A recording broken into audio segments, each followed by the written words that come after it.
राम मंदिर ध्वजारोहण पर अब पाकिस्तान कूद गया है और साथ में बाबरी मस्जिद पर यूएन को खींच लिया है। अयोध्या से जैसे ही वीडियो आती है वैसे ही पाकिस्तान की तरफ से एक संदेश आता है, पाकिस्तान एक्शन में आ जाता है कि आखिरकार पाकिस्तान ने अयोध्या, राम मंदिर और बाबरी मस्जिद पर क्या बोला है। नमस्ते, मेरा नाम रिमझिम जेठानी है और सबसे पहले ये तस्वीर देखिए। ये तस्वीर पूरी दुनिया ने देखी कि कैसे प्रधानमंत्री मोदी और कैसे जितने भी आपको यहाँ पर दिग्गज दिखेंगे सब राम मंदिर के ध्वजारोहण में पहुंचे हुए। लेकिन ये बात पाकिस्तान से सहन नहीं हुई। जैसे ही ये पूरा कार्यक्रम होता है वैसे ही पाकिस्तान के फॉरेन मिनिस्ट्री से एक लेटर आता है। अब ये लेटर थोड़ा मैं आपको जूम करके बताती हूँ। Pakistan calls international attention to rising Islamophobia and heritage discretion in India. Pakistan ये कह रहा है कि कैसे भारत में मुस्लिमों के खिलाफ अत्याचार, भेदभाव, ये सब कुछ बढ़ गया है। कैसे इन्होंने अपने लेटर में लिखा, पाकिस्तान ने लिखा सो कॉल्ड राम टेम्पल, कि राम मंदिर को कैसे जहां पर बाबरी मस्जिद हुआ करती थी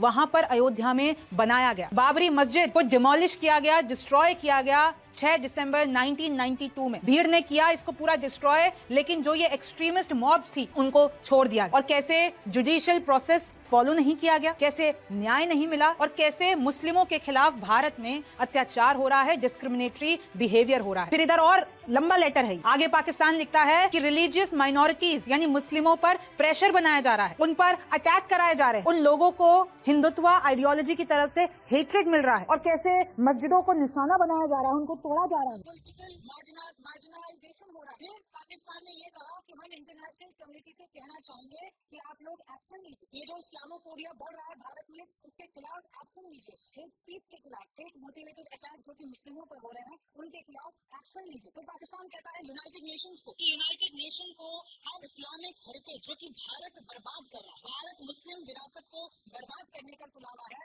और अब हमें हमारे इस्लामिक हेरिटेज का प्रोटेक्शन चाहिए।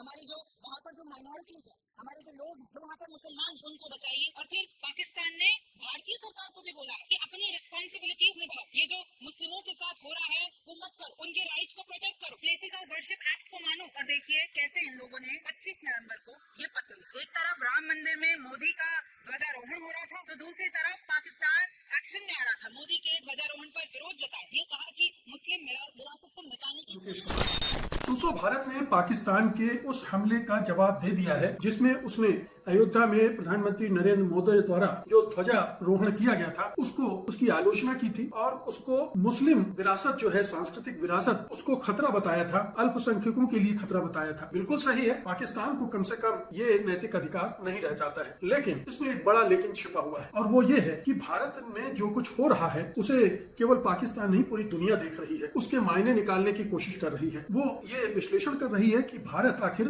किस दिशा में जा रहा है। इसीलिए अयोध्या में जो ध्वजारोहण की घटना हुई और उसके पहले मंदिर के उद्घाटन की घटना हुई और उसके पहले उसका नींव रखने की जो घटना हुई और सबसे पहले सुप्रीम कोर्ट ने जिस तरह से बाबरी मस्जिद जहां थी वहां पर मंदिर बनाने का रास्ता साफ किया, एक बहुत ही पक्षपातपूर्ण फैसला था।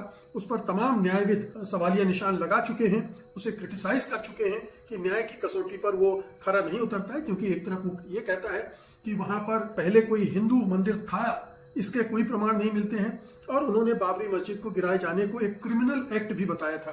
तो इस लिहाज से उस पूरे जो फैसला था उसमें बहुत सारे विरोधाभास थे। तो वहां से लेकर यहाँ ध्वजारोहण तक जो घटनाएं घटी हैं, जिस तरह से मोदी सरकार ने बर्ताव किया है, वो अपने आप में बहुत सारे सवाल खड़े करता है।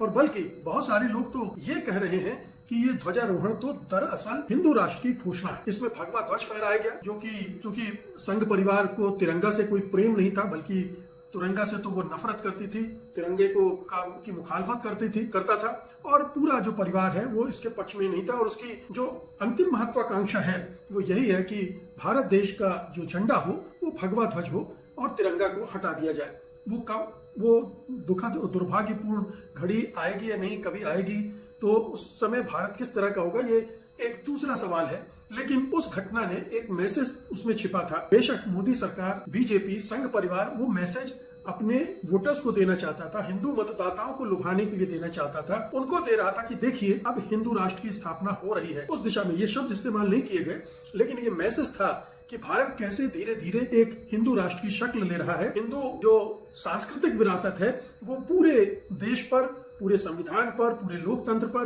पूरे निजाम पर काबिज होती जा रही है और ये एक संदेश देकर हिंदुओं के तुष्टीकरण का काम वो कर रही थी, तीनों मिलकर कर रहे थे। तो ये ध्वजारोहण का परम उद्देश्य था। और आप ये भी ध्यान रखिए कि उसके अगले दिन ही भारत में संविधान दिवस था। 26 नवंबर को संविधान तैयार हुआ था, हम सब जानते हैं। तो उस संविधान दिवस पर एक दूसरा ही स्वांग रचा गया। प्रधानमंत्री मोदी तो राष्ट्रपति द्रौपदी मुर्मू द्वारा एक शपथ आयोजन किया गया और फिर प्रधानमंत्री ने देशवासियों के नाम एक चिट्ठी भी लिख दी जिसमें संविधान की महानता का बखान किया गया। तो ये दोनों परस्पर विरोधी घटनाएं थी और ये पूरा देश ही नहीं, पूरी दुनिया देख रही है कि कैसे संविधान प्रेम और संविधान में निष्ठा का एक आवरण, एक मुखौटा लगाकर हिंदू राष्ट्र के एजेंडे को आगे बढ़ाया जा रहा है। और ये राम मंदिर उसका प्रतीक बना दिया गया है और इस तरह से अब आगे चलकर और भी प्रतीक बनाए जाएंगे।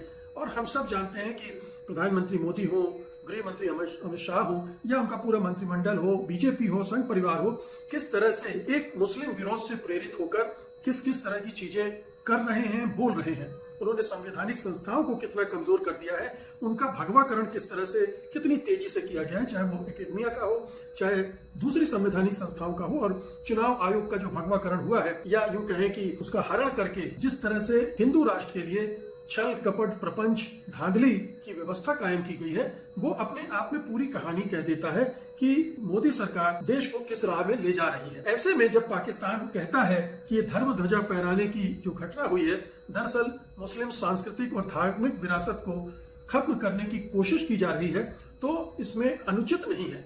पाकिस्तान ये कहने का हकदार नहीं हो सकता है, लेकिन उसका ये आरोप पूरी तरह से निराधार नहीं है। इसे दूसरे देश भी दोहरा सकते हैं और कह सकते हैं, जैसा कि मैंने आपको बताया, राम मंदिर के निर्माण को भी उसने टारगेट किया। और भारत में इस समय खासतौर पर अल्पसंख्यकों के साथ जो भेदभावपूर्ण व्यवहार हो रहा है, उसके बारे में भी उसने टिप्पणी की है। उसने राम मंदिर के प्राण प्रतिष्ठा समारोह की भी निंदा की। पहले जब ये हुआ था उस समय पाकिस्तानी विदेश मंत्रालय ने बयान जारी करके कहा था कि अयोध्या में हम राम मंदिर के उद्घाटन की निंदा करते हैं। ये मंदिर बाबरी मस्जिद को तोड़कर बनाया गया था। भारत में बढ़ती हिंदुत्व विचारधारा धार्मिक सद्भाव और क्षेत्रीय शांति के लिए खतरा है। ऐसा करके भारत मुसलमानों को दरकिनार करने की कोशिश कर रहा है। इस भारत विरोध को और पाकिस्तान के इस दुष्प्रचार को खाद पानी कौन दे रहा है? कहां से उसे इतने सारे कारण मिल रहे हैं कि वो बार बार इन चीजों को रिपीट करके विश्व बिरादरी के सामने भारत की एक ऐसी छवि प्रस्तुत कर सके जिसमें मुसलमान विरोध, अल्पसंख्यक विरोध शामिल है और एक हिंदू जाति या हिंदू धर्म को मानने वाले लोग अत्याचार कर रहे हैं और उनका शासन, उनका राज कायम हो गया है। तो ये जो पूरा एक नरेटिव बन रहा है अयोध्या की घटनाओं का उसमें योगदान तो है ही, लेकिन जो दूसरी चीजें भी हो रही, मसलन CAA NRC, वो भेदभावपूर्ण जो हुआ है, फिर बुलडोजर जिस तरह से चले देश भर में, जिस तरह से मॉब लिंचिंग हुई है, जिस तरह से अभी घुसपैठियों के नाम पर एक मुस्लिम विरोधी अभियान हमारे गृह मंत्री और मोदी सरकार चला रही है, ये तमाम चीजें हैं जो दुनिया में एक संदेश दे रही है। और वो संदेश यही है कि भारत एक हिंदू राष्ट्र बनाने की तरफ जा रहा है और उनका उद्देश्य अल्पसंख्यकों को सताना, मारना, पीटना, उन्हें दोयम दर्जे का नागरिक बनाने में का है। ये एजेंडा अब धीरे धीरे पूरे दुनिया भर की निगाहों में आ चुका है। तो जब ये धारणा पूरी दुनिया में फैल रही है तो जाहिर है कि भारत की छवि भी उसी तरह से निर्मित हो रही है कि भारत फासीवाद की तरफ बढ़ रहा है, एक तानाशाही व्यवस्था की तरफ बढ़ रहा है। जब पाकिस्तान बार बार जब इसको रिपीट करता है तो दुनिया में वो मैसेज और पुख्ता होता है। तो भारत सरकार के प्रवक्ता भले ही पाकिस्तान पर हमला करें, पाकिस्तान पर ये कहते हुए अटैक करें कि उसको कोई हक नहीं है, इसलिए वो ये कहता है, तो उसकी कोई क्रेडिबिलिटी नहीं बनती है। लेकिन जब भारत सरकार के बारे में जो कुछ राय दुनिया भर में बन रही होती है और उसमें पाकिस्तान जब ये जोड़ता है तो पाकिस्तान की भी इस बात पर गौर किया जाने लगता है। और दूसरी बात यह है कि पाकिस्तान को इससे फायदा हो रहा है क्योंकि भारत की छवि कमजोर हो रही है, भारत का लोकतंत्र कमजोर हो रहा है। जो भारत का सॉफ्ट पावर है वो इससे पूरी तरह से खत्म हो जाता है, नेस्तनाबूद हो जाता है, क्योंकि इसी सॉफ्ट पावर के बदौलत दुनिया में उसकी चमकती हुई छवि थी। लोकतंत्र, धर्मनिरपेक्षता, संविधान से चलना, साफ सुथरे चुनावों का होना, आसानी से सत्ता परिवर्तन होना, ये तमाम खूबियां थी जिसको पूरी दुनिया मानती थी और जानती थी। अब ये सारी खूबियां भारत अपने से गंवाता जा रहा है और पाकिस्तान इसको और भी प्रचारित कर रहा है। तो पाकिस्तान तो अंतर्राष्ट्रीय जगत में अपनी स्थिति को और मजबूत कर रहा है, भारत की छवि नीचे आ रही है, या यूं कह लें कि जो जो भारत की छवि नीचे गिरेगी, पाकिस्तान की छवि को और बेहतरी मिलेगी। तो ये पाकिस्तान को फायदा होता हुआ दिख रहा है। इसलिए अयोध्या की घटनाएं, प्रधानमंत्री मोदी की भूमिका, मोदी सरकार की भूमिका बहुत चिंताजनक है। ये पूरे भारत के भविष्य पर एक सवालिया निशान खड़ा करती है।